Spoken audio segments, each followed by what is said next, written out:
Welcome to Nourish Your Soul. We're so happy to have you here.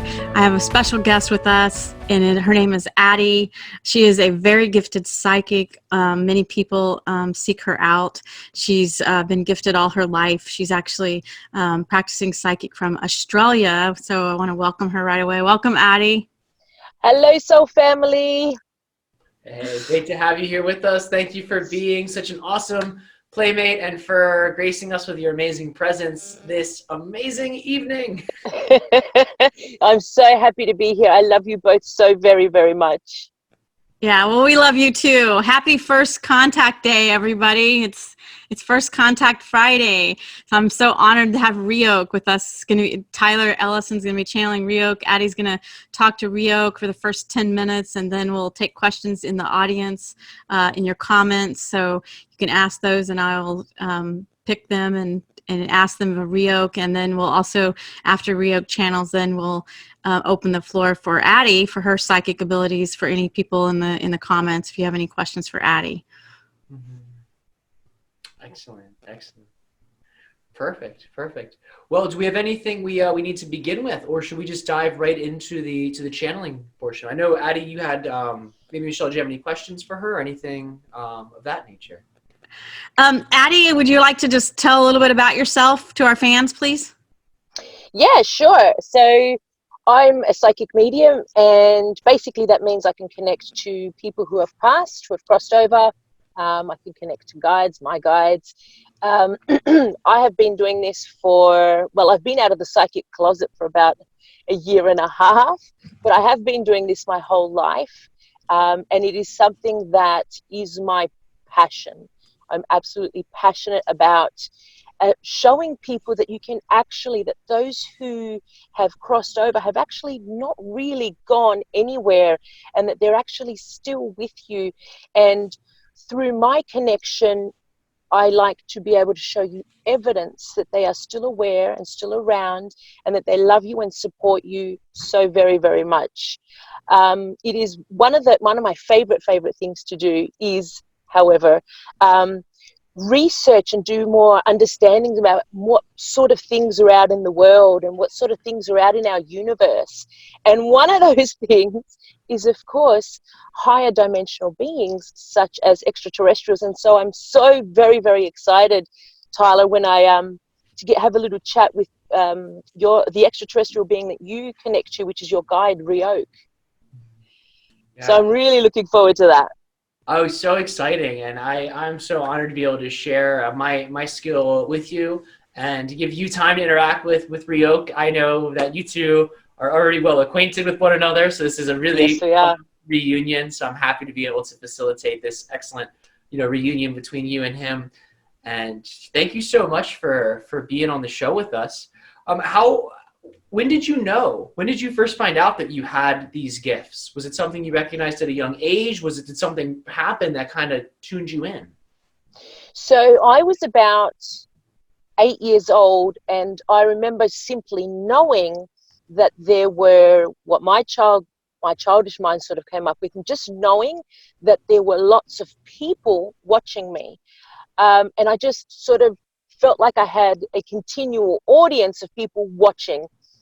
What I've come to understand now, that's obviously people who have passed over, it's guides, and it just seemed so very, very natural, but I didn't say anything.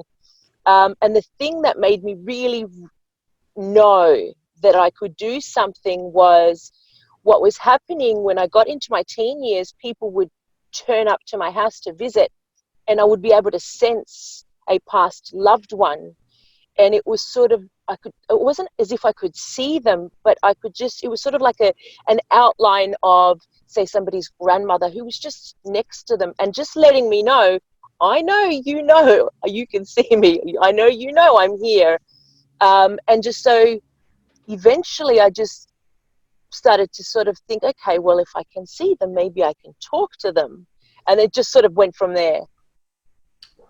Oh, that's amazing. That's such a cool thing. And I remember when I was in my youth, making friends with folks before I had really gone into my own awakening, making friends with folks who were mediums. right, who were psychics. And to me, I always thought that was one of the coolest gifts out there, to be able to perceive these entities or these people who have passed and who are in a higher octave of reality. I always thought that was so fantastic. And I had no idea that I would be learning, similar techniques to be able to connect to these multidimensionals in the ways that I have. And it's such an honor to be able to play with someone such as yourself, who, right, just naturally has had this gift from a young age. And now is, right, you're such a shining example for everyone who has these gifts of what's possible, right? Like, this is essentially your career, correct? Correct. Yeah. Many years ago, I was a singing teacher, but then it just sort of started, how do I put it, taking over my life. I was just getting more and more and more and more readings. And I thought to myself, I felt it was important. I felt it was important to let people know that your loved ones are here and they have so much to say to you.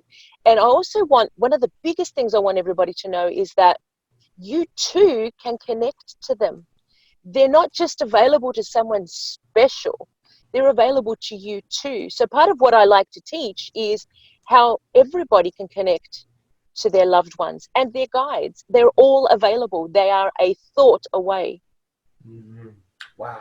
I want to add to that Nourish Your Soul is super excited that Addie and I spoke about her offering a mediumship development course through Nourish Your Soul. So that's in the works, fans. Wow. Oh, that's very excited. Yeah, really exciting. I know I'll be taking that for sure. I would love to learn from you, Addie. That's incredible. That's amazing. Thank you, Tyler. Yeah. Oh, awesome. Yeah, I love Addie also, not just the opportunity to learn the mediumship, but she's a true fan of the Esasani teachings of Bashar and Ryok and Abraham. She walks the Abraham talk. And so, I mean, to have someone like that's gifted in mediumship, that's like a true blessing, actually, to be at that level and to teach us. So, I've had this gift all my life. I had to learn, the first, 10 years of my life, it was very challenging because I would take on the emotions of other people. And I almost was like, oh my God, it was overwhelming. I didn't want to be here. And then finally, I just was like, and I had experience as a young child, very close with Yeshua, Jesus. And, and basically I was just told, this is a gift. And so I just kept asking, well, show me how to use this gift. And then all the right teachers showed up. And I had one lady that actually taught me, that she was a psychic, and she taught me all about the different chakras and how you got to clear each different chakra to be a good clairvoyant channel. Mm-hmm. Yeah. That's yeah. Awesome. That's awesome, Michelle. Yeah. So shall we get started with Ryok? Let's go. Let's dive right in, guys. Thank you so much for this opportunity. I love playing with you. And to all of our audience members who are tuning in, thank you for being here. My unconditional love and infinite respect and blessings to you and your existences. Thank you for being teammates. Thank you for being families. And thank you for your support and your attention. So without further ado, I will give my guide Ryok to all of you. Enjoy. And we do have all the fans here. They're all here. Oh, great. Great to see everybody. Much love to you guys. Second to just clear off my station. Okay.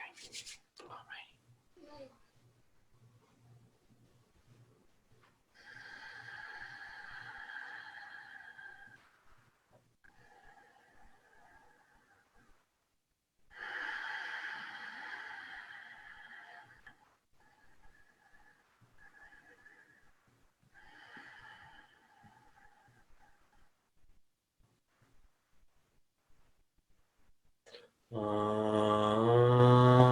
right.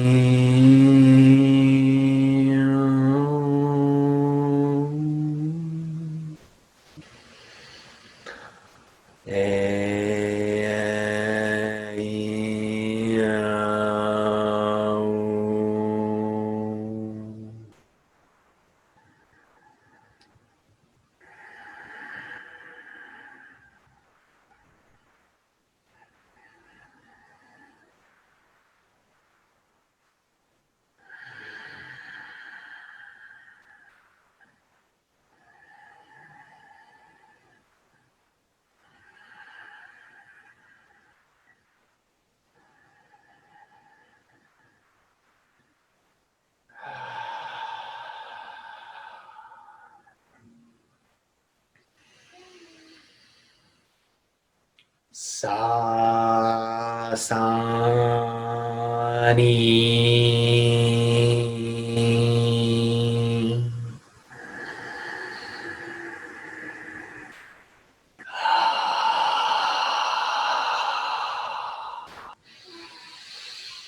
All right, and we thank each and every single one of you for the co-creation of this interaction. It is our civilization's highest joy, passion, and ecstasy to be able to have these types of co-creative transmissions with all of you. We extend to you the following question. How are you all doing? Greetings, Ryok. Hello, Ryoka. Greetings, good day. It is such a joy and pleasure to be here in this Zoom room chat with the two of you and with all of those in the audience. We thank you for your attention thus far in the transmission. Thank you so much, Ryoka. I'm so excited to have a little conversation with you and perhaps introduce you and the Essassani to some people who have perhaps not come across the Essassani. Are you able to tell us or share with us what us as humans here on Earth can expect in terms of perhaps alien contact?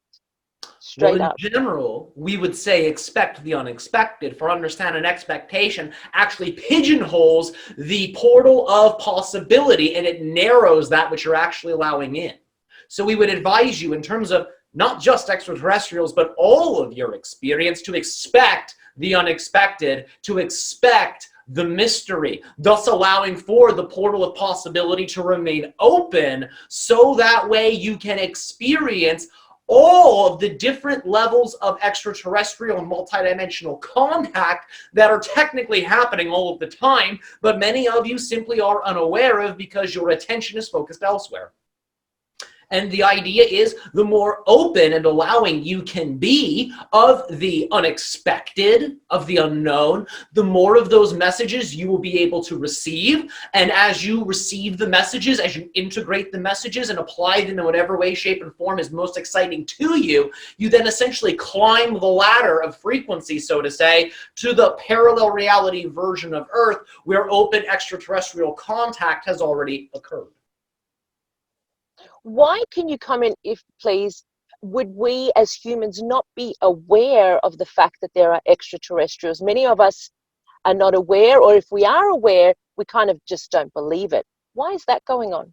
Yes, well, it relates to the idea of your belief system constructs. As our civilization has said before, your beliefs create reality. That is fundamental. Understand, in the physical reality, it is your belief systems that manifest and generate the externalized reality experience. So if you believe that extraterrestrial contact only happens to special people, or you believe extraterrestrials are not real, or you believe that you're not good enough to engage with them, or you're not ready to engage with them, then understand that that belief will generate an emotion that will inspire an action that then crystallizes that type of reality dynamic. But when you allow for your belief systems to be supportive of extraterrestrial contact, to be supportive of your highest truth, your highest passion, then you begin to resonate with our energies, and you begin to then perceive the contact that's technically already occurring. Amazing, amazing. So I was really inspired to ask you about possibly the idea that we have past lives and that perhaps we repeat past life experiences. Could you comment a little bit on that? Yes, well, understand that there are certain themes of exploration that your soul desires, and your soul will, in that sense, create incarnational experiences where those themes can then play out.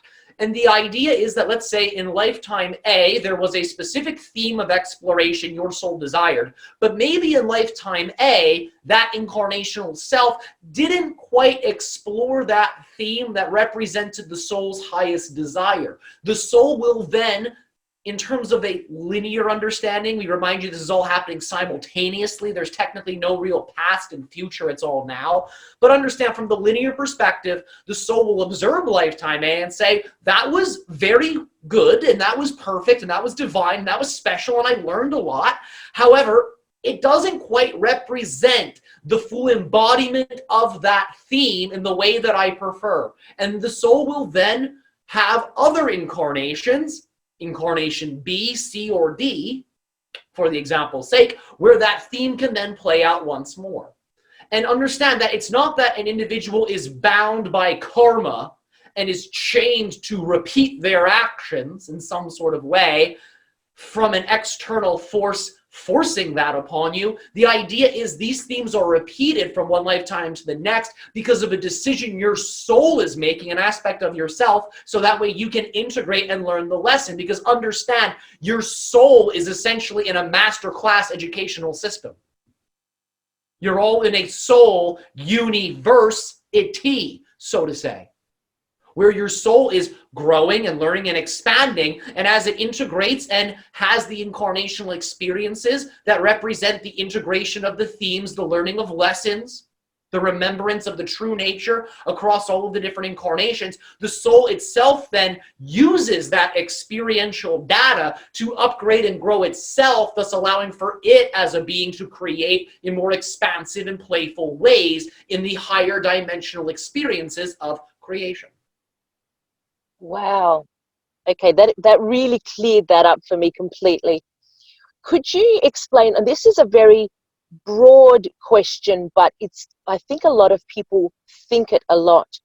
What is our purpose what is the purpose of life? What is our purpose? Why are we here? Why have we created ourselves in this way? Well, understand that your purpose, fundamentally speaking, is to be yourself. Period. The end. That's it. That's why you are created. That's why you exist, to fully be that which you are.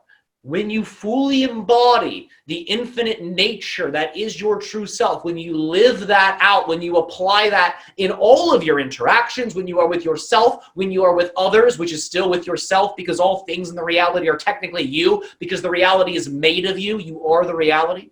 Understand that when you engage self and other in a way that represents you living that true nature out, you are, by definition, fulfilling your life purpose. And now we understand many of you have an understanding of a life purpose in the following way. My life purpose is to be a musician. My life purpose is to help people. My life purpose is to be a teacher. My life purpose is to fly to the moon. Understand that these are all side effects of you choosing to be yourself.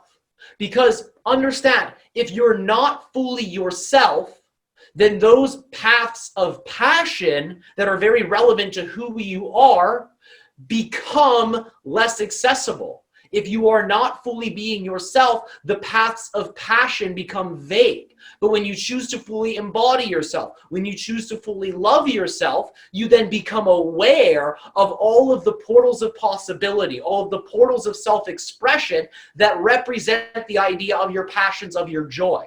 So in that sense, you could consider your primary purpose to be yourself, and all expressions of that, such as being a singer, being a teacher, are secondary purposes that only become available to you in very obvious ways when you choose to be you. Wow. Thank you so much for that. Okay. Could you help us a little bit understand from your higher perspective, why is it that so many humans aren't happy? There is this constant lower vibrational experience from a lot of us. Can you comment a little bit on how we can change that? All right. Well, first and foremost, we will remind you of what we have said at the beginning of the transmission, which is that at a fundamental level, your beliefs create your reality. Your belief systems inspire emotion, which then inspires action. And as you take the action based off of that belief and its corresponding emotion, you then shift to a reality that is energetically resonant with the nature of that emotion and that belief. So at a fundamental level, it's because many of you are believing in concepts that are fear-based, are disharmonious, or negative, which then inspires a feeling that feels uncomfortable. And then many of you choose to then take an action that is not necessarily a positive action, so to say, in terms of its energetic quality, that then crystallizes that belief structure and shifts you to a reality experience that you would consider to be negative. And that's why many of you have the non-preferred collective experiences that you do, and the personal non-preferred experiences that you do. That's coming from your beliefs, which inspire emotions that then inspire actions. So if you find that you are acting in a way that is not in support of your highest excitement, then you can backtrack that to an emotion. You say, oh, I'm acting this way because I feel sad or angry or hateful. Oh, well, what must I believe to be true about myself in order to feel sad, angry, or hateful? And then you can observe what that belief system is. Once you've observed the belief, you've essentially let it go. The idea is to observe that belief system and say, well, wait a minute. That belief doesn't actually make sense because that belief is negative. Therefore, it's based in the idea of negative limitation. Wait a minute, I am an unlimited divine being that is unconditional love at its core.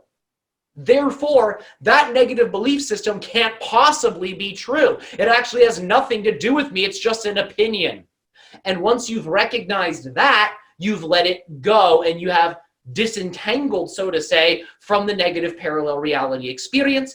And as you then generate a positive belief system and then infuse that with a positive emotion and then take a positive action, you then shift yourself to a positive frequency version of reality, thus manifesting the idea of a preferred experience for you.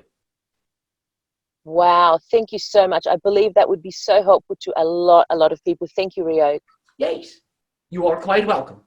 And our unconditional love to you. And we thank you so much for that particular question and all of the questions that you are bringing to us. Thank you. I believe we're going through to Michelle now. Yes, I'm here. So I have a question for you, Ryoka, from the fans. All right.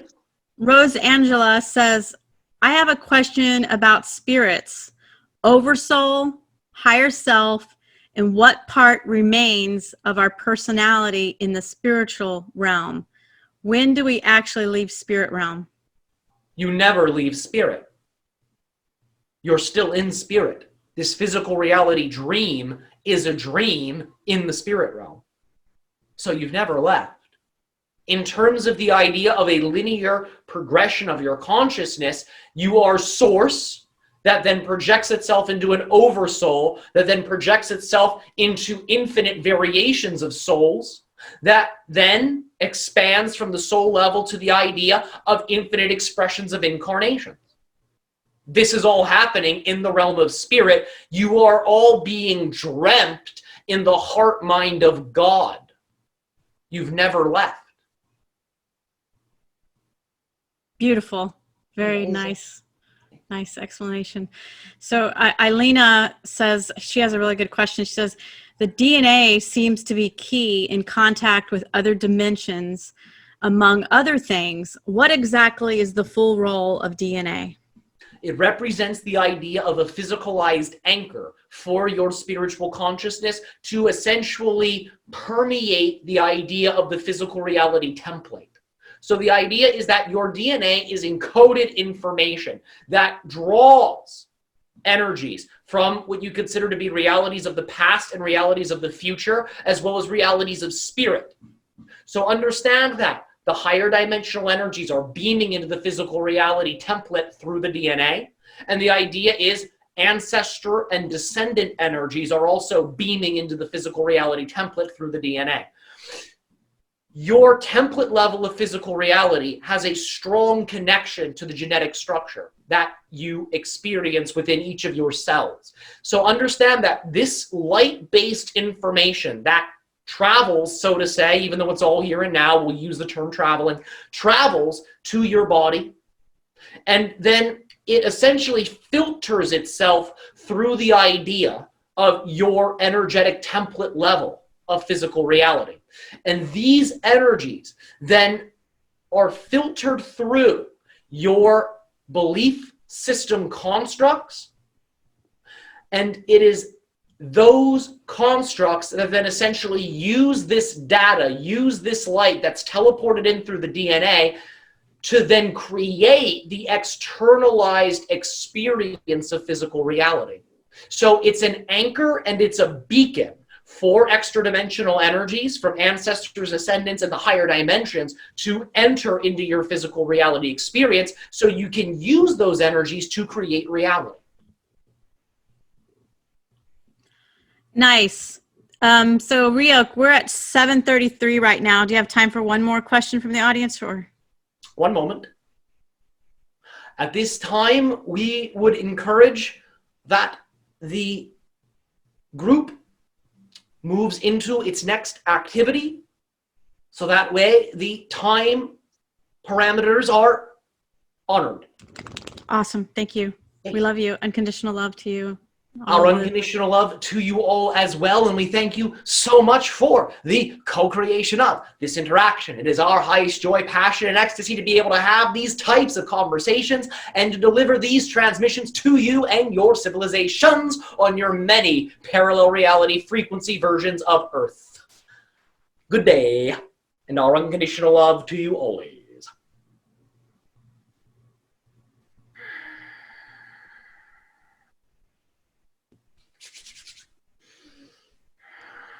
Awesome. Good job. Thank you. Thank you, thank you, thank you. Thank you, everybody. Oh, that was so good. That was so good. Yeah. Thank you, Tyler. Oh, you're so welcome. Thank you, Addie. Great questions. I love that. That's all. That was gold. That was gold that came out right there. So serious. That was amazing.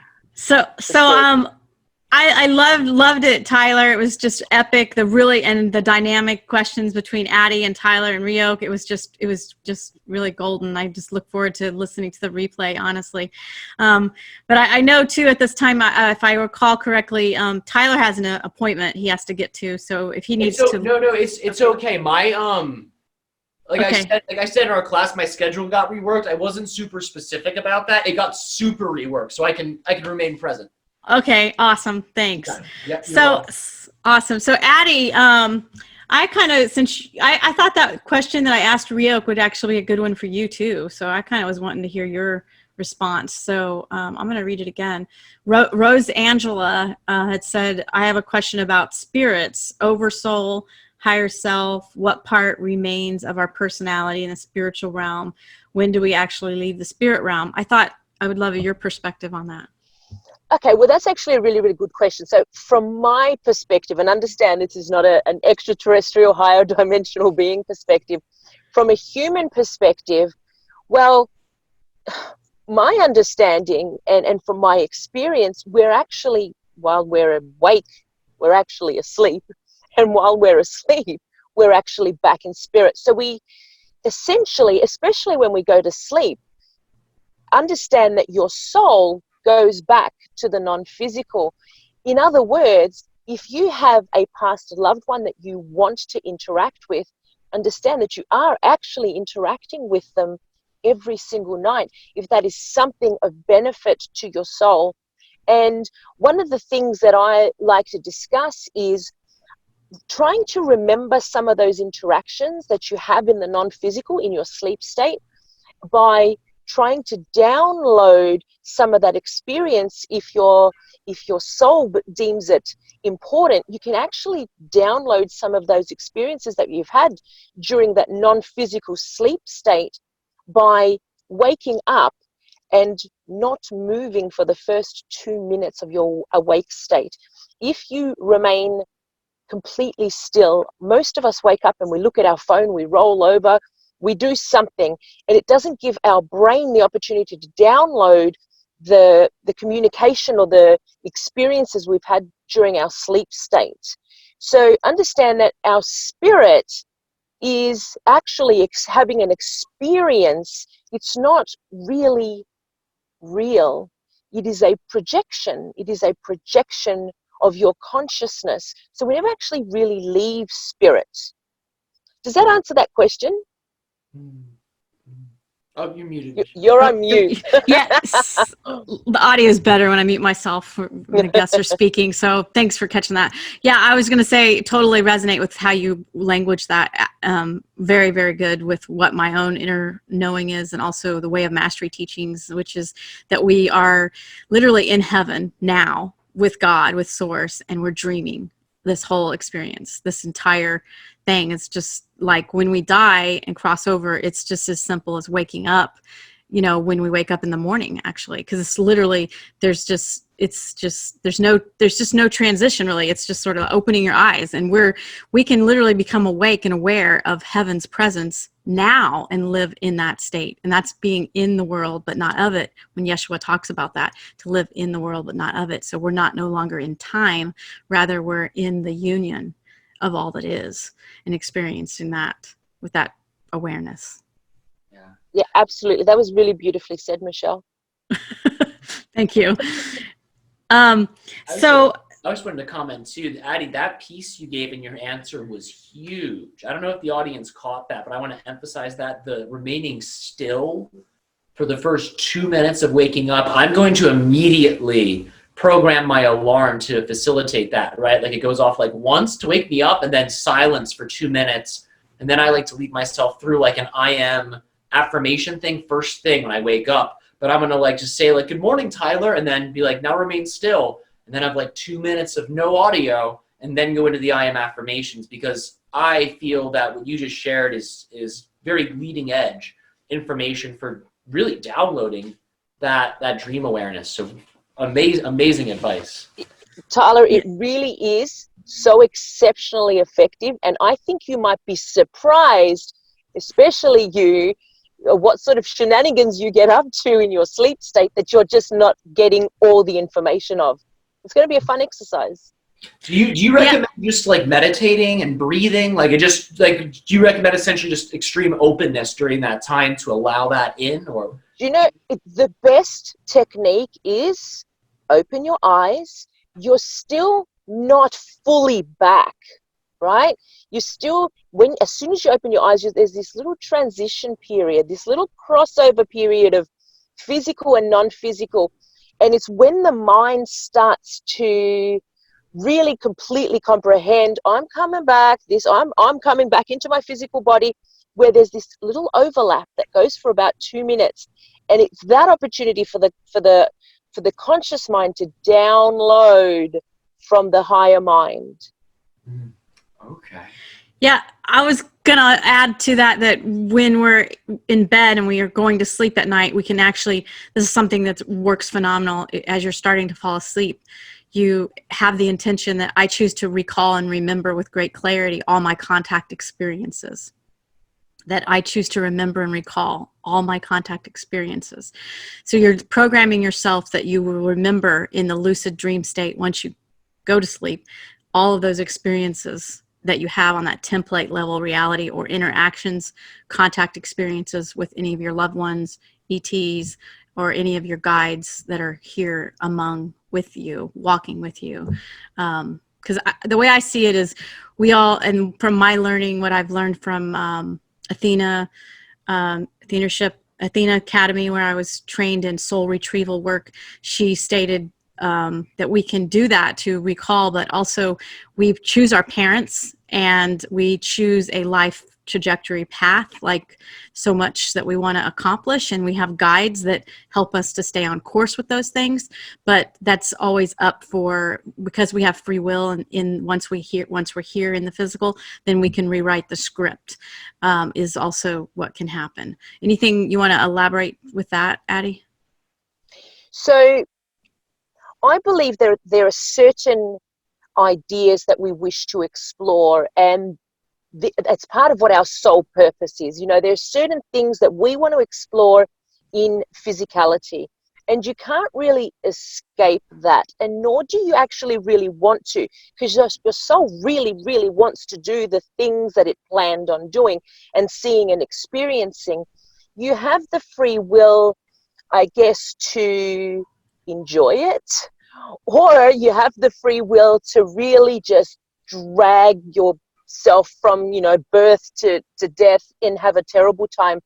The free will element really comes down to how in touch are you, and how much do you know that you're actually not really human, and that you're actually just God.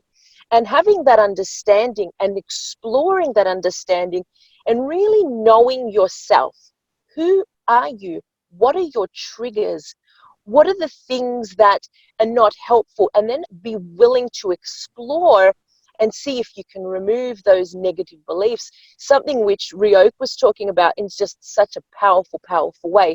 So we have certain themes we wish to explore, and the free will element really comes down to, I guess, how you go about exploring them, understanding that your whole soul actually really, really, really wants to do all the themes that it chose. There is free will, but not exactly as we humans have come to interpret it, and that is that our soul or our higher mind really is in control, because it has this firm implanting to source constantly. So it understands the purpose and the free will. I guess that if you want to put it, the free will for the mind, the human mind, really comes down to, are you willing to know yourself? Are you willing to be yourself? And really understanding yourself. Yeah, that's true. Yeah, yeah. That's why the book I'm writing is called How Much Love Are You Willing to Receive? Oh, wow. What a title, Michelle. I love that.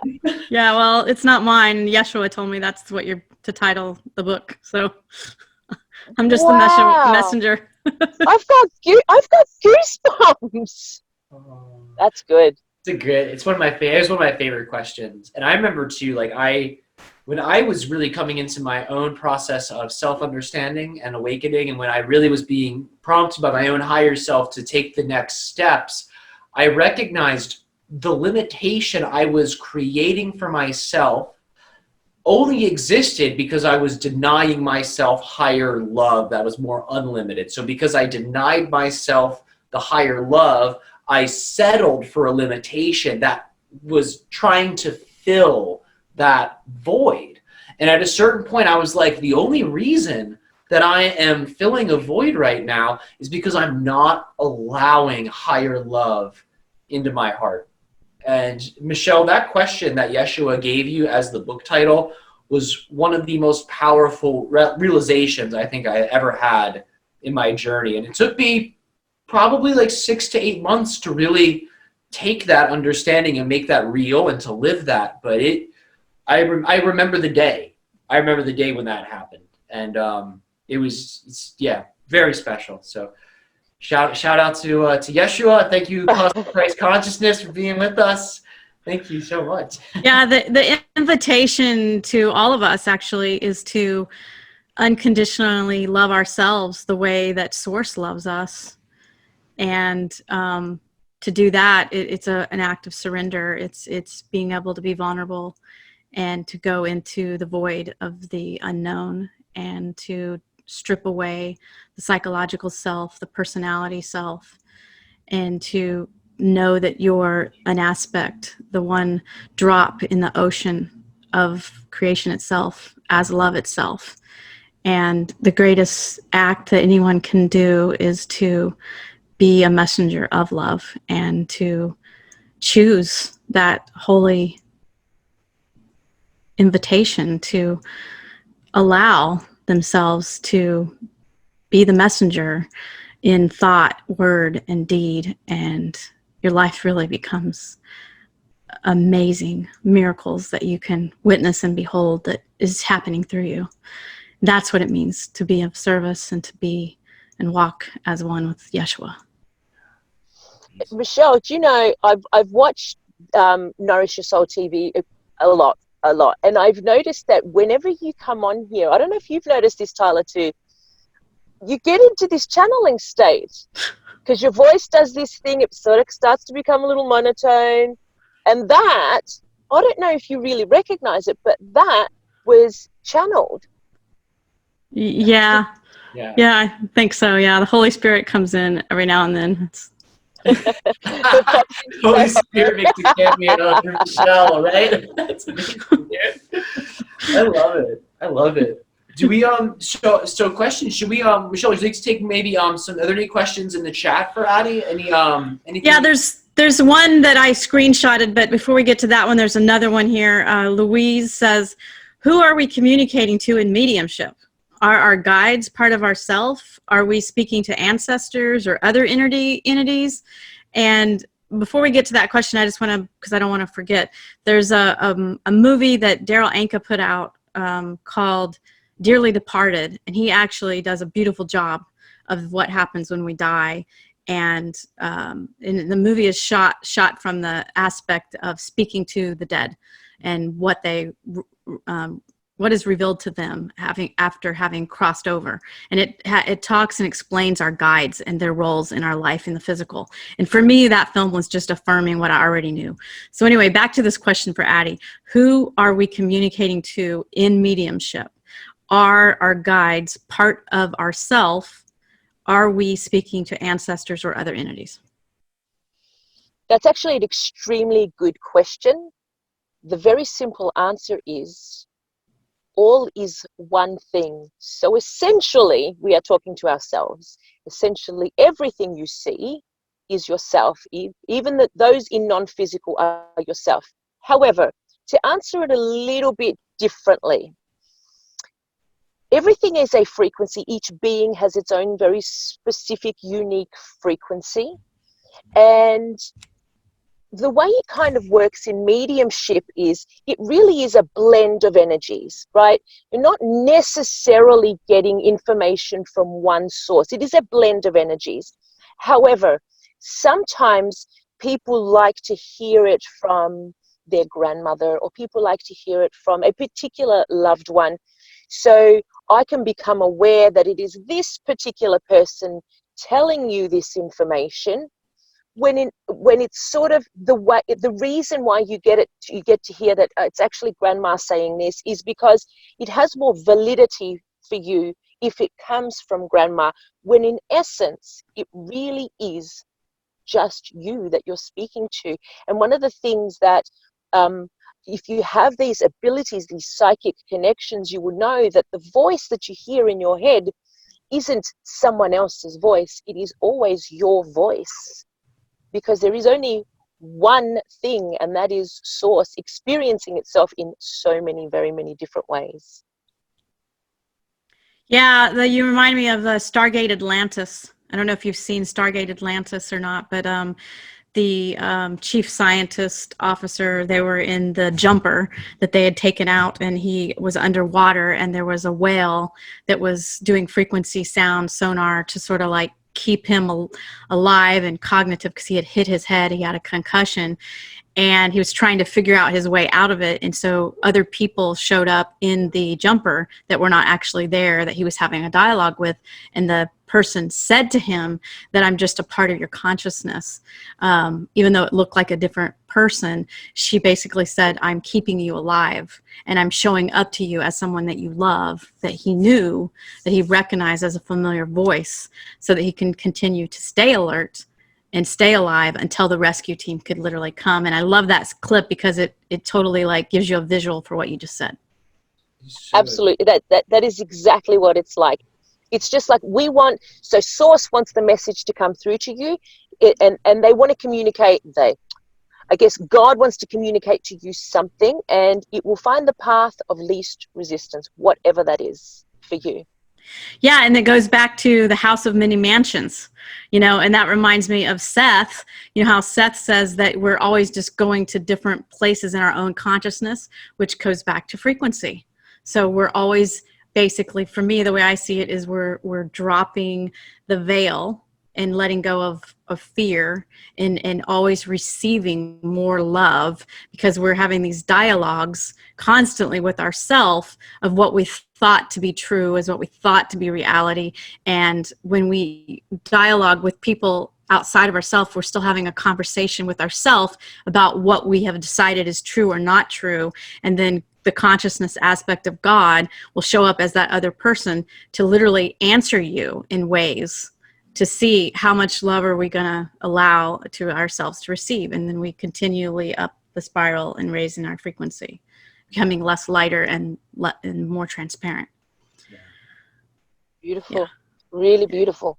Amazingly said. And I remember, I just want to give a little, like, 2 cents on that too. I remember when I was first learning to channel, that was a big thing where I remember getting hung up on the validity of my own channeling, because I was like, is this coming from me or is it coming from another being? And I was like going back and forth. I'm like, maybe it's me, maybe it's another being. It feels like me. And I know I had to learn, right? The idea that things are coming from you does not invalidate their worth and their sacredness, because you are God. You are the infinite. So if it's yourself talking to you through the mask or the energy of an extraterrestrial, which is its own being, but is also you, then that's perfect. Or if it comes just to you directly, you're like, whoa, I got a hit, and it's like coming to you just intuitively, they are both just as valid, right? It's just like you were saying, Addie, it's whatever the path of least resistance is for that information to get to you. Absolutely. And I think the thing with what you do, Tyler, is a little bit harder to prove. With mediumship, you're going to go, oh, I'm connecting to your grandmother and she looked like this and she passed like this, and that this is information that that person knows, and they can say yes. But for what you do, aside from, of course, the incredible information that comes out of your mouth, that to me in and of itself is proof. But what other tangible proof do you have? It's actually a very difficult thing. But I think if you follow and listen to Ryoka long enough, you just go, okay, this isn't just Tyler. I mean, we love you, Tyler, but and we think you're awesome, but this information is really out of this world. Well said, Addie. Yeah, I'm good. I mean, I couldn't, honestly, like, if I had to like go through life like speaking like Ryoka speaks, like my whole life would be like, I'd be a literal different person. I mean, if that was how I lived my life all the time, with that voice, that intensity, and that like blah, like I would have a totally different life path. And to me, that sort of validates, right, that there is something sort of different happening here. Like clearly, that's like not my Tyler ego, you know, that's not my Tyler personality coming through. And it's just another, as I see it, right, a future self, another aspect of my own being who's 370 years, right, is upline, like way into the future. And I love it. I love it. And he's great because I know he's done some stuff to sort of, to me, validate his existence. Like he's given me predictions that have happened in my own personal life where I was like, okay. I was like, I see you. Thank you. Can't deny that. Yeah. So I find the guides, right, they'll, especially when you play with them, right, they'll do little things to help you understand, like, listen, you're not crazy. I mean, you're crazy, but not the kind of crazy you don't want. You're the like good kind of crazy, and let me show you, you know? Yeah, I like to just call that outside the box. Yeah. You know, and it's okay to be outside the box. You know, we all need to give ourselves the freedom to just be authentic, be ourselves, you know, take the mask off. You know, this whole thing with these masks that people are wearing is really the reflection of how mass consciousness has bought into fear, which can be also, you know, a virus. Basically, a virus is a fearful thought, actually. And a mask, wearing a mask, is the metaphor for, are we going to take our masks off? Are we going to stop lying to ourselves? Are we going to be authentic? Are we going to embrace love? Are we going to choose love? This is the splitting tracks. It's love and it's fear. Which one you're going to choose, baby? Because love's here. It's been here all along. You either holding yourself in resistance to it, or you're either allowing love. And it's the same message Abraham's been teaching. It's the same message every ascended master being has ever walked this planet in trying to invite us to let go of fear and know that we're safe, know that we're loved, know that we're cherished, but to receive and just embody and allow that unconditional love to be our experience here in a human vessel, because we're here to create something brand new that's never been done before. And so the contrast is only there so we can redefine and get more clear on what it is we do prefer to experience and contribute and create paradise together. You know, Tyler and I were talking about Paradise Shift. You know, we should do a workshop called Paradise Shift. And I was like, yeah, let's do that. And then like the next day I'm like, Will just happens to turn on the music, and what am I listening to? Billy Joel singing "I'm Living in Paradise," and I was like, "Ah, thanks, Spirit. Yeah, you're giving me the wink that you like our idea about the paradise shifting." You know. One thing I want to share too, Michelle, what you talked about how love has been here all along. This was just a little like universe quote that came through. Fear is temporary, love is eternal. Right. The love's always here. And when we transition into spirit, we're just going to the sea of love. The fear is just, it's a temporary dream, you know, and that's all. That's why it's okay to put the fear down. You're just taking off the mask. You're taking off the illusion. There's nothing wrong with the illusion. It's beautiful. It's a valid expression.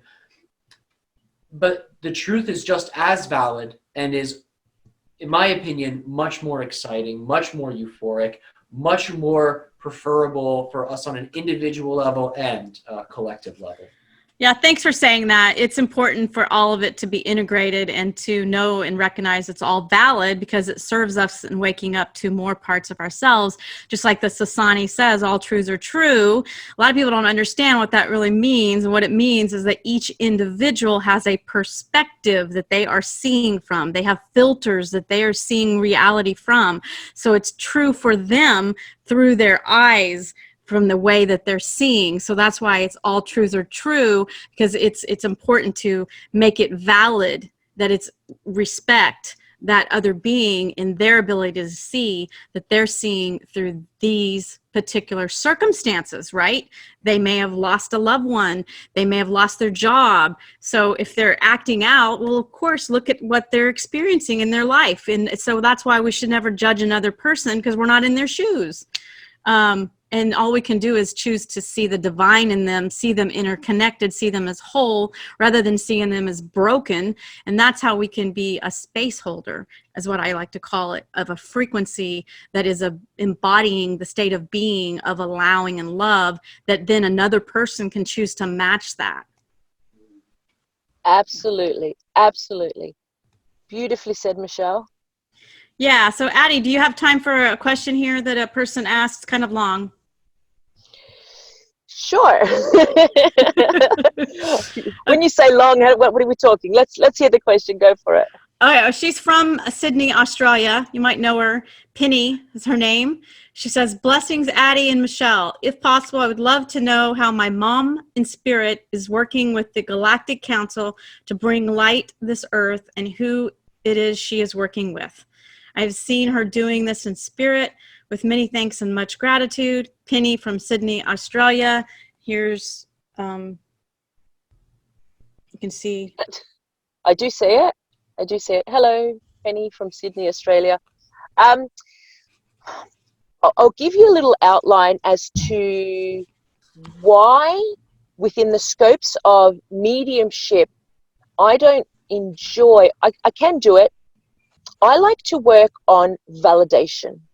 I like to work on, here is some information, here is some weight behind that information, so that you can go forth and really experience a positive life. Now, talking about something that I can't validate, for me, I don't think it's preferable. So I could sit here and say that mum's working with this person or this being or this being, but there's no way to validate it. And I like to hold validation as my sort of marker of the information that I'm giving to you, because my job is always to leave you with accurate information that can empower you. So I think that's really more of a question for Ryoka. Is that just me? I think we could probably be honest. We could probably tag team it. But if it is something where I would say Ryoka absolutely could answer that. I know as myself, there's only so much I as Tyler can say. I mean, I'm like sitting here, and I am shamanically trained, so I could go in and look as myself to retrieve it. But for like full blown explanations with a lot of this, that would absolutely be a question for Ryoka. Yeah. Let me answer it in this way, because I am inspired to answer it. The thing is, your mother, was it Penny? Michelle? Mm-hmm. Penny. So your mother, Penny, was, she didn't just have one incarnation. Your mother has simultaneous incarnations, some of which are not on earth. Understand that we're not just sort of like, here I am, Addie, and then I'm just going to do a start because I'm going to be born, and then I'm going to end, and then we do something else, and we do something. We are doing, your oversoul does so many infinite things all at the same time. So what you might be understanding or connecting to is not necessarily the mother that you have come to know, but it is still her, because it is still her soul. What you might be connecting to is her, the parallel version of her, which is actually on the intergalactic channel. That is something that I think what you're experiencing is possibly your higher mind asking you to look further into connecting your parallel version. So it might actually not even be about your mother as such. Maybe this invitation, which is my feeling, maybe this invitation is for you to look at the parallel version of yourself and become aware of that parallel version. Wow. Brilliantly answered. Seriously, that was great. I love it. Thank you, Tyler. You're welcome. You're on mute again. I got it. I thought it was good explanation, very good. And I was intuitively, as I scan into it, I'm getting the same thing. It's like, what is her role connected to the Galactic Council of Light is really what the message was. Remember, it's the path of least resistance. Your mind or your guides or whatever source will give it to you with the path of least resistance. So if it makes you feel comfortable, Penny, that mum's there and there's some sort of soothing and comfort because mum's there and mum's experiencing this, then that would be a good, because mum is there, right? But it would be a good opportunity for you to go, okay, well, it's safe for me to go there, because if mum's there and she's having a great time, then maybe I can explore this element of myself too. It's the path of least resistance. Never forget that. It's so important in just about everything that Source communicates to us. It will present it in a way that we can feel the most comfortable, the fastest. Yeah, that's true. Yep, absolutely. Yeah, it's trusting your inner being, that inner guidance. Your they say you get a gut feeling for a reason, like to trust that, to tune into that. And I think one of the most important things that a lot of people forget, even though it's so easy, is breath, just breathing. If we can just literally, if we get upset, we can literally just put our hand on our heart and just start to feel our heartbeat, and then just start to focus your awareness on your breath and just breathing, and then we can literally move into a state of being that's more in harmony and in rhythm and in sync with what we prefer. And it's just, breathing is so fundamentally important. That's what I love about Ryoka, all of his meditations, the inner smile meditation. He teaches us how to really engage, to breathe in, to really receive more life. Yeah. It's true, right? Because they call that, there's so many natural doctors I've heard refer to oxygen, right, as vitamin O. And they're and ironically, it's a vitamin a lot of people are deficient in because you forget to breathe, right? When you're up here thinking all the time, your awareness goes up into the head, right? And in the Tao teachings, right, they say keep your awareness here let me stand up a little bit, here in the belly, right here in the lower dantian, right? When it's all up here in the head, your metabolism and everything goes upward. When you keep your chi, your awareness down here, it descends the breath, it engages the diaphragm, so you take full diaphragmatic breaths. And really, getting out of the head and into the heart is really going from the head to the heart and the gut. Really bringing the awareness down to these other two major nervous system centers that are just as intelligent and just as powerful as this master organ, the brain up here. These are the other master organs, right? In the Tao, they call this the three dantians, the three major energy centers. So these are really, really great locations to keep your awareness, to make sure that your breath does remain rooted, does remain expanded. And they say this too, this is what I want to close with on this, right? The gut in the Tao, they say this is the storehouse of the original spirit. So when they say in the West, right, go with your gut, in the East, right, that's sort of like, hey, go with what your original spirit is prompting you to do. And it's so beautiful to see these understandings and these sort of phrases unifying together. Absolutely. And elaborating on the breath before we close up, because Tyler just graduated from Chinese medicine, so I want to hear your take on this. There's a viral video that's gone viral that's being shared in Messenger on Facebook, because Facebook is censoring so many things and things are getting taken down. But through Messenger, a RN, a registered nurse, came forward and was giving the explanation about what a mask literally does to us as far as the oxygen intake goes, and that it actually weakens our immune response. And so for a healthy person, we actually should not be wearing a mask, is what she said, and it creates acidosis. So if you're constantly for 8 or 9 hours at your job and you're having to wear a mask, that actually weakens your immune response. So I'd love to hear from the professional who's just graduated Chinese medicine. I just got to say, I don't have the license yet. I still have to take my test. So this is information that is not coming from a licensed medical provider, although I have essentially graduated from my program. I just have some amazing clinic hours to wrap up, but all my classes are done. I mean, I'm essentially there, you know, so I'll give you my educated response, you know, which is valid, as are many of the amazing perspectives on wellness that we hear from all of the amazing pioneers out there, like David Wolf. Michelle, your information is very valid. All the folks who are speaking up about health and natural healing right now, I have a lot of respect, you know, for all of you, because now's the time to really embrace that reality of going to the earth as our medicine and as our source of physical well-being, because the earth is us. We are the earth. So when we draw upon the forces of nature, we become strong, we become healthy. And let's just talk about that, the forces of nature, right? The trees, these beautiful immortal beings that are here for thousands of years, are making copious amounts of oxygen. And when you are deficient in oxygen, all types of things can go awry really in the body. And one of the things that can happen is mitochondrial function can go down. And mitochondrial function essentially is your energetic, physical energy production system, right? In your cells, you have this little tiny organelles called mitochondria, and they are producing ATP, right? Which is essentially free energy made in your body. And when your cells are deficient in oxygen, the ATP production goes down, so you're making less physical energy, which means your whole body becomes deficient in energy. And if your body's deficient in energy, you're not going to think right, you're not going to feel right, your emotions are going to be weird, and all of that right there, right? Not thinking right, not feeling right.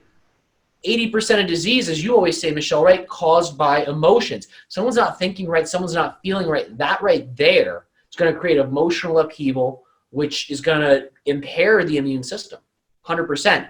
And then also, too, in general, the cells of the immune system require oxygen. So it's a double whammy, right? There's an emotional mental stress response and then an oxygen deficiency response. So I would say the following. If you have to wear a mask, maybe look into breathing exercises. So that way, at least in part of the day, you're supplementing with oxygen that you might not be getting you know, for the rest of the day. That's not a medical recommendation because I don't know if I can technically make those yet. Again, the laws are really fuzzy, to be honest with you. But anywho, I would say the oxygen is essential. The mask is absolutely going to have effects on that. So I would say at a minimum, make sure you're getting some fresh air going into nature where you're getting the oxygen right from the source, and maybe learning some yogic breathing exercises and spend 20 minutes a day minimum doing those, especially if you're wearing that mask all day. You want to, I mean, to me, I know if I had to do that, I'll speak on myself, I would want to be saturating my body with oxygen. I'd also want to be taking cell food. That's a really powerful supplement that boosts oxygen, essentially absorption in your body. Cell food's a great supplement. And Mega Hydrate, Patrick Flanagan's Mega Hydrate. Yeah, excellent. And these are all things that help with oxygen for sure. So that would be my recommendation. If you got to wear a mask, make sure you're getting oxygen in your body at other parts of the day. Make sure you're getting fresh air, especially the nature time, because when we're in nature, we are breathing in bacteria that are good, that boost the immune system. We are breathing in their genetics, which are helping our bodies to evolve and grow, and all of that's going to help to keep you healthy. So even if you got to wear a mask, all's not lost. You know, it's not the end of the world. You know, I know people got to do what they got to do, but make sure you're doing those wellness protocols so that way the temporary sacrifice of wearing the mask won't have as much or any long-term cost on your health and well-being. Because I remind you too, even though I'm saying this stuff like it's the way reality works, this is just theoretical. This is just science. As Ryoka says, we're creating our realities with our beliefs. Even our science and our research is based off of our beliefs. We're just researching the effects of our belief systems in physical reality. Yeah, that's exactly. Really cool, Tyler. Really cool. Yeah, exactly. Quantum physics says that plus I recommend everybody watch the film, What the Bleep Do You Know? Came out many, many years ago. Again, that's What the Bleep Do You Know? It really gives you the example of how your thoughts influence reality. Also brings in Dr. Emoto's work, how he did the experiment with water. He actually had a microscopic glass where he filmed water drops on water. He put the words I hate you, and then the words I love you, and then thank you, and he took pictures of them. The ones I love you and thank you were these beautiful, magnificent, like snowflake type of images that were crystalline, and then the I hate you was like muddy, murky, gross looking. So it basically proves how your thoughts create your reality. It goes back to the placebo. If you're buying into fear, what are you doing for your immune system? Essentially, you're creating an immune system that's not gonna work as well. It's not, and honestly, the fear. We can talk about aging for a second too, right? For people that are like, oh, I want to look great when I'm like 80 or 50 or 60, whatever the age is, where you're like, I want to look great. If you're in fear all the time, you are spiking your adrenaline and your cortisol, and your hormones essentially go out of whack. Right? And hormonal imbalance is one of the #1 causes of emotional imbalance.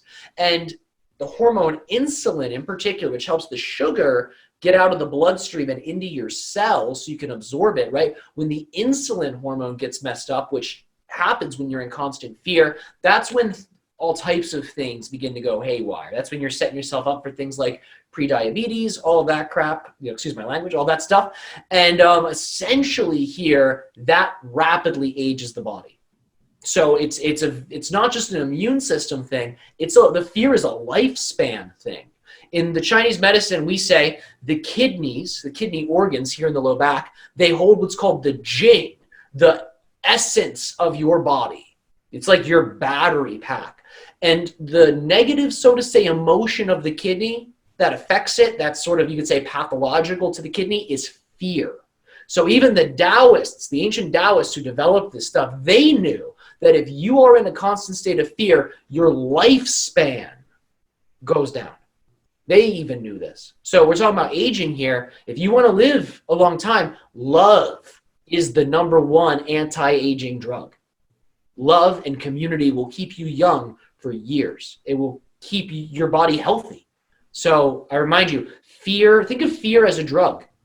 If you really want to, you can think of fear as a drug. And when, it's like old Dare things, say no to drugs, right? When your mind is like, here's a fear-based idea, do you want it? You could be like, hey, no, I say no to that. What's a love-based thought I can create for myself that I can say yes to? And as you start saying yes to love, your higher self begins to fit like a glove. Everything starts to feel really cozy, really good. And it gets easier to say yes to love when you learn how to say no thank you to the fear. Absolutely. Yep. Well said. I love it. I just want to remind our audience members that movie was What the Bleep Do You Know? You can check out. And then the other one was Dearly Departed by Daryl Anka. So we're going to wrap up today, but I encourage you, take your mask off, especially if you're not at work. I'm on the East Coast here. I don't see very many people wearing masks except for in the job places, like not outside walking around. I'm not seeing it. But when I go into an establishment, a store, Target, Publix, there's these workers and they're subjected to having to wear these stupid masks. So I'm being a messenger, I'm doing my duty, and I'm telling each and every one of them that, you know, yeah, it's a choice to choose to wear that mask, and that you can go and tell your bosses that maybe they want to rethink that whole thing, because it's going to take all the employees going to the bosses and saying, you know what, this is a violation of our rights, and because I love myself, I can either quit this job or you can have a powwow meeting and decide you're for health rather than against it. I do want to point something out too. There are some places where the masks are legally required. Here in Connecticut, I have to legally, to go into a grocery store, I have to wear a mask. So I do want to remind people, right? Like, don't go breaking laws and stuff. You know, we're not telling you to do that, right? Just, you know, use your discretion, follow your wisdom, and play by the rules. Play by the rules. It's easier. It's easier if you play by the rules. You know. Yeah. I hear you, and thank you for that and clarifying that. But at the same time, that's one of those stores that if I were to walk into there, I'd say, you don't want my business then, apparently. Thank you so much. I'm going to find another place that does want my business. Like Target right now, you don't have to wear a mask.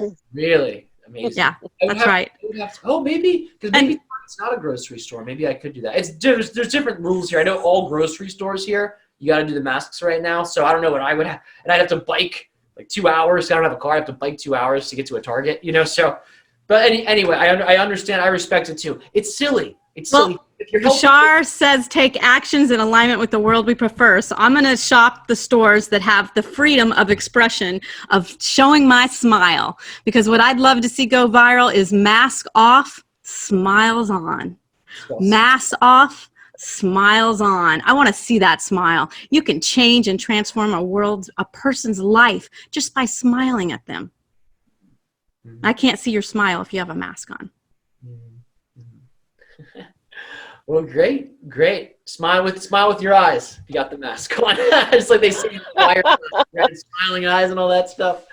So anyway, yeah, unconditional love to everybody out there, our fans. We love you. I love you, Addie. I can't wait to have you on again. I can't wait to talk about the mediumship development training program that you're going to teach. I'm totally enrolled, so I'm ready. Yay, my love to both of you. Thank you so much for the opportunity. I do really love you both very much. Oh, love you too, Addie. Unconditionally, it is so great to play with you, and I'm so excited for all the future events and programs we have coming up together, and looking forward to the many play dates and their emergence. So, Addie, give us your website again for all the fans. So it's addiebabbington.com. Awesome. AddieBabbington.com. So that's AddieBabbington.com. Maybe Jahira can put that in the comments as well. And I want to invite everybody to our Strawberry Moon transmission on June 5th. We're going to be speaking with 2 extraterrestrial beings. It's going to be a dynamic conversation, RIOK and BELLA. As an Asasani being Ryoka, and then a Yael being Bella, and we're going to unpack the gray story and how it has impacted Mother Earth and moving into the paradise reality that we prefer collectively. So I invite you to join us for this conversation. Again, that's June 5th, and also Ruben Langdon, who has the Extra Dimensional show that is airing on Gaia TV, will be my guest host for that event coming up on June 5th. And then also we have Ryoka's event, which is coming up in May, and that's on May 30th. And Ryoka's going to be teaching us how to really utilize some of these tools that he's been bringing to us, but in a more physical, tangible way to really flower and bloom the life that we are choosing, that we prefer to live. Mhm.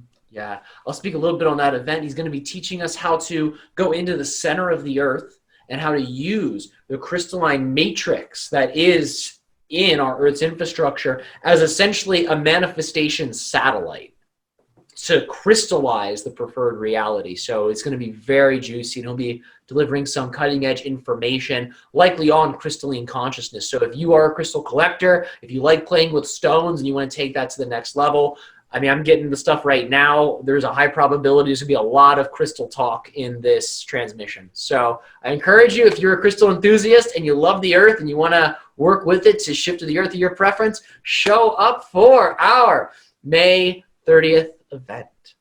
Yes, and Jahaira will put the link in the comments. You can find the links in the comments. We love you unconditionally. If there was something that you liked from this transmission, I'd love to hear about it also in the comments. We invite you to do that. You can tune in every Friday where we go live. Generally, it's usually at 6 o'clock. So see you guys. I'll have happy First Contact Friday, and unconditional love to you. Unconditional love to y'all. Peace out. Love you, team. Love you, friends. Love you, family. Thank you, Addie. Thank you. Thank you.